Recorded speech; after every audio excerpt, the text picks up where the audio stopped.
We all desire to be happy, but how many of us actually methodically work to achieve happiness? Circumstances and situation do color life, but you have been given the mind to choose what the color shall be. Life is powerful, but your thoughts about life are even more powerful. There is a fantastic force in life that has miraculous power to transform fatigue into energy, despair into delight, and anxiety into action. This force can make bad things good, wrong things right, and upset can become set up. A misfortune can lead to fortune, and a failure can become a prelude to success. This miraculous force has the power to decide. Welcome to Teachings of Life, the ultimate place to learn skills for the real world. The reason why there is so little happiness in this world is dependency, and this is the irony, because happiness is not dependent on anything or anyone or found anywhere. A happy person is not a person in a certain set of circumstances, but rather a person with certain set of attitudes. The great news is that we are perfectly entitled to use this fantastic force. If you choose, if you do, you may find that miraculously obstacles turn into opportunities, adversities into advantage, breakdowns into breakthroughs, and unhappy endings into bright new beginnings. This force, if you haven't already guessed, is the power of your thought. It is pretty hard to tell what does bring happiness. Poverty and wealth have both failed. Thus, happiness is a subjective thing. Let us elucidate the subjectivity that happiness is subjective with a beautiful story of Gautam Buddha. One day, Buddha was sitting in a forest with some monks. Everyone had an excellent lunch and was enjoying each other's company. A farmer who looked very unhappy passed by. He asked the Buddha and the monks if they had seen his cow somewhere. Buddha replied in negative. The farmer said, "Monks, I am so unhappy. I had 12 cows and I don't know why, but they have all run away. I also have a few acres of a sesame seed plantation, but the insects have eaten up everything. I am suffering so much that I think I am going to kill myself."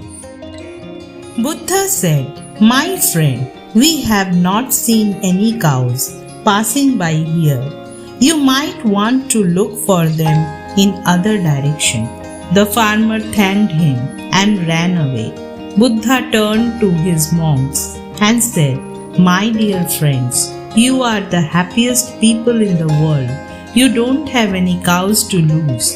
If you had as many as cows to take care of, you would have been very busy." He continued, "That is why, in order to be happy, you have to learn the art of releasing the cows. You release the cows one by one. In the beginning, you thought that these cows were essential for your happiness, and you got more and more cows. But now you realize that cows are not really conditions for your happiness. They are in fact an obstacle to your happiness. That is why you must release your cows." The above wisdom coming from Gautam Buddha holds water because he not only preached releasing the cows but practiced it as well.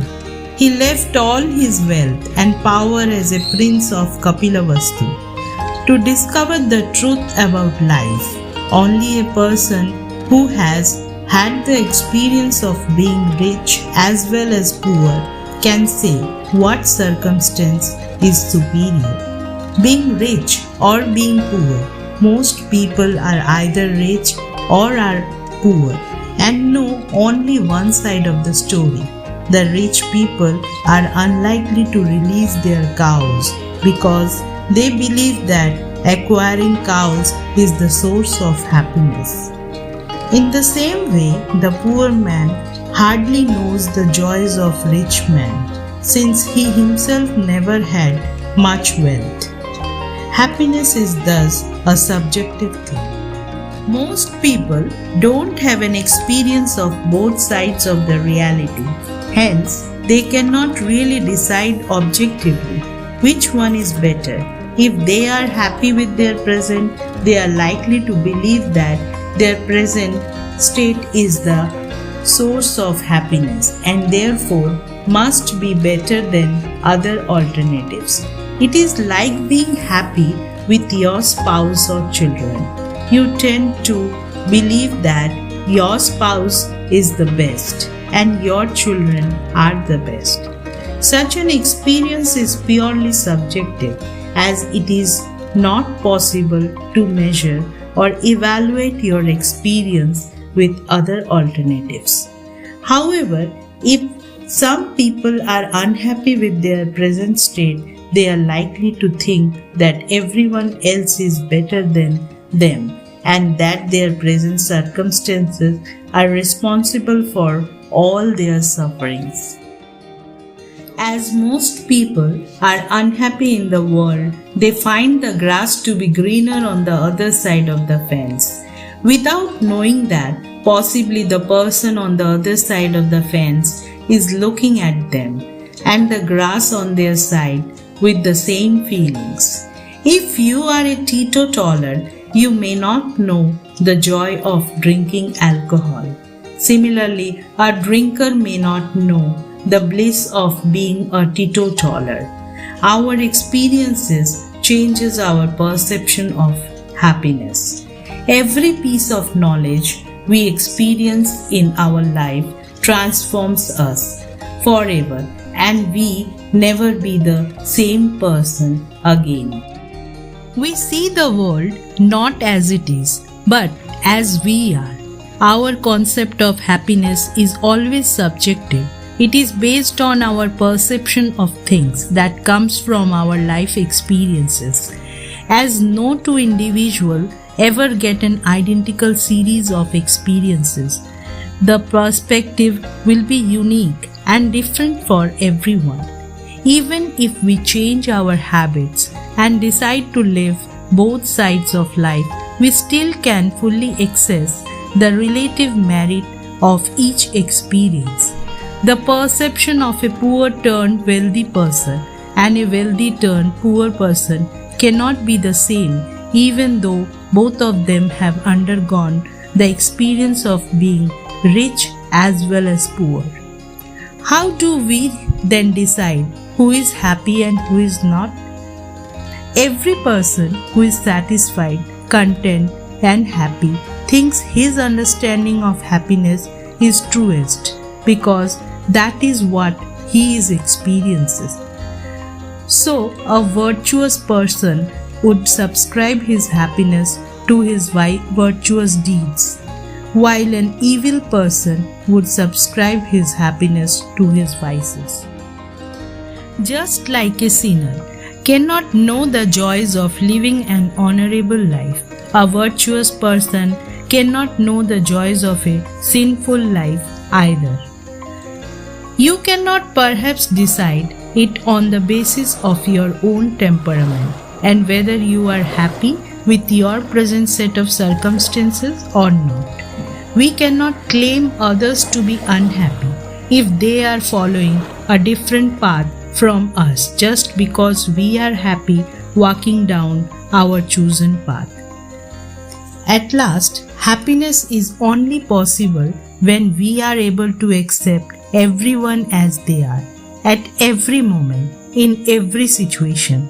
That means an end to judging or resisting others, an end to complaining and blaming, an end to criticizing and controlling, and an end to competing with anyone.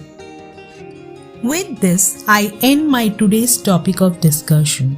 I shall come up with more inspirational videos like this. Please go through my YouTube channel for more videos and share with love and joy for the world. And don't forget to subscribe. Your subscription is my aspiration. Thank you.